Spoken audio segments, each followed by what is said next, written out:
Good morning, Poland. This happened last year. I said, good morning, Poland, and it was silent. And I was like, am I in Poland? Have I got the wrong country? And then people started to respond, so I knew that I was in the right country. So can I try that once more? Good morning, Warsaw. Good morning. Yes. Thank you very much.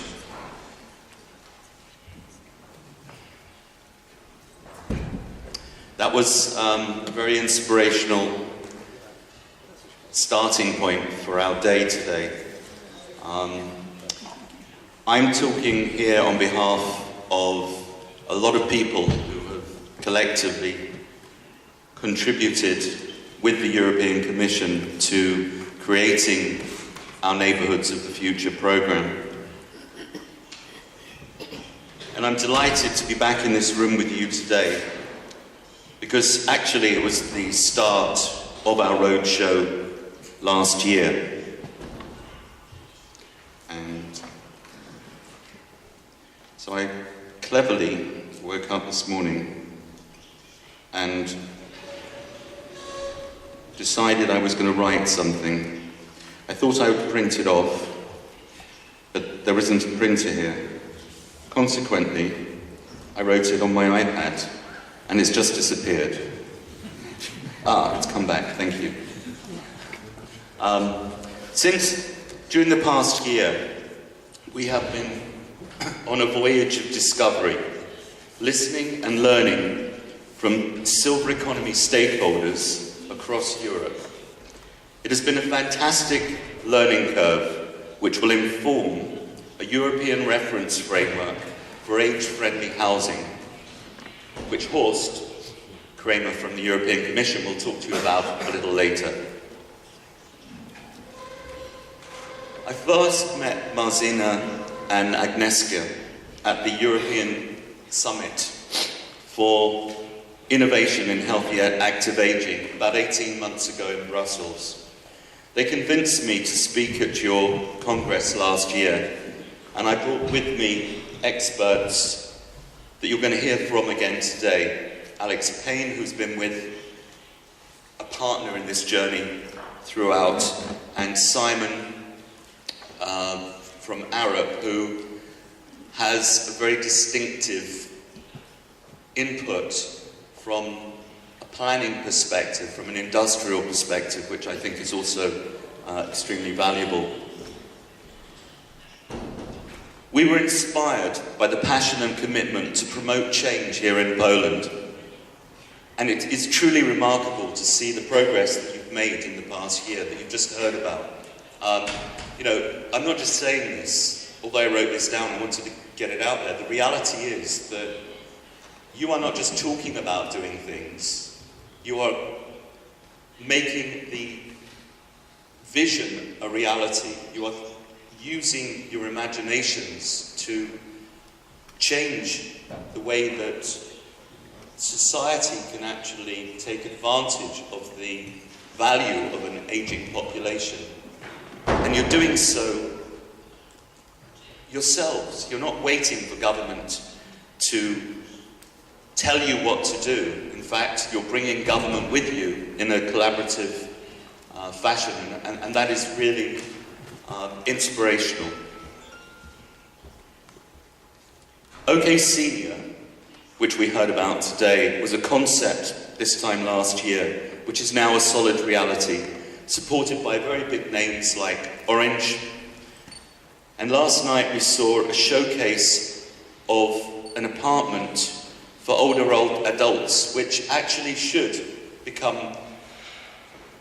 a component, if not a driving force, for our neighbourhoods of the future. And we'll hear more about that a little later. The question is, how can we escalate and sustain best practice across Europe? Alex will be sharing some thoughts and insights from our roadshow a little later. But first, let me tell you about another meeting I attended earlier this week in another parliament. This was at the House of Lords in London. It involved a small group of influential decision makers and thought leaders who spent half a day discussing how we might work together to improve the health and well-being of an ageing population. We heard from leaders representing government, industry, and indeed the European Commission. They talked about educating elderly end users and wondered why innovative new products and service solutions that support active and healthy ageing are not selling. This issue was also discussed at the annual AAL Forum. For those of you that don't know, every year bodies from different countries that promote the idea of active assisted living and invest in products and services, they come together for a 3-day forum. And this year it was in Switzerland and we participated. The big question there was why, after investing 400 million euros in sponsoring research and development, are there no significant success stories or market impact?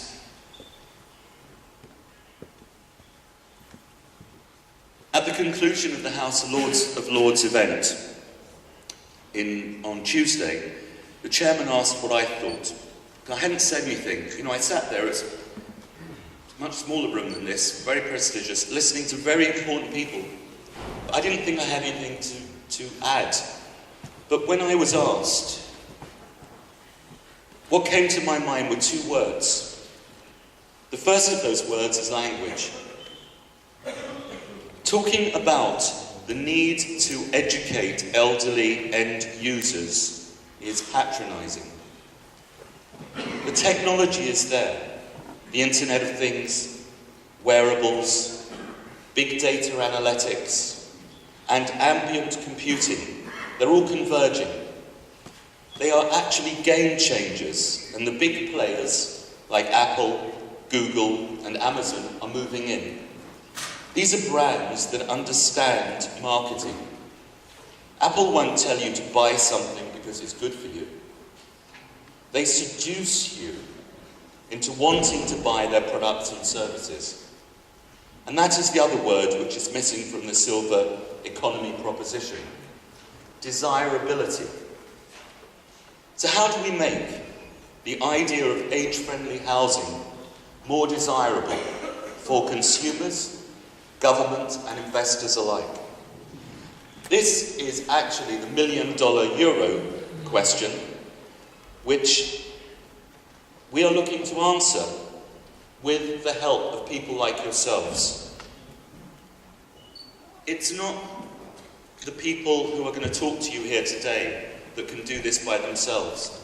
It is about the stakeholders, the people like you from different sectors who have skin in the game, we call it, who have a vested interest in making this thing happen. It may be simply on a personal level. It could be on a professional level. There's a lot of money in this space.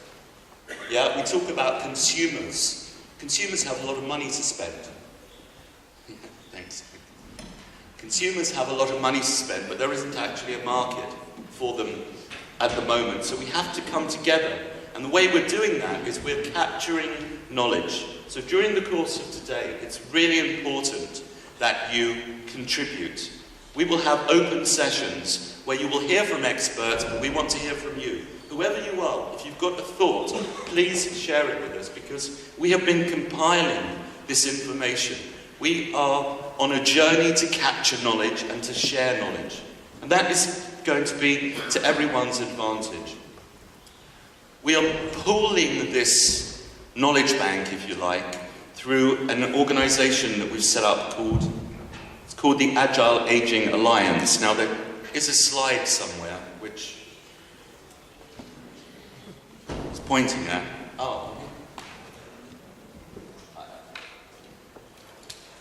There's a slide that's going to come up. There's going to have a LinkedIn group that can that we would invite you to join. So there's already about 300 members who have come together on LinkedIn and are just discussing things. deciding what you might be able to do together.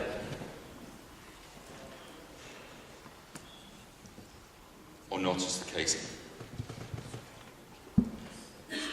We'll give you that information during the course of the day, but it would be great if you could go onto LinkedIn, and if you don't get the address, just go onto LinkedIn and look for there it is, it's the Agile Ageing Alliance.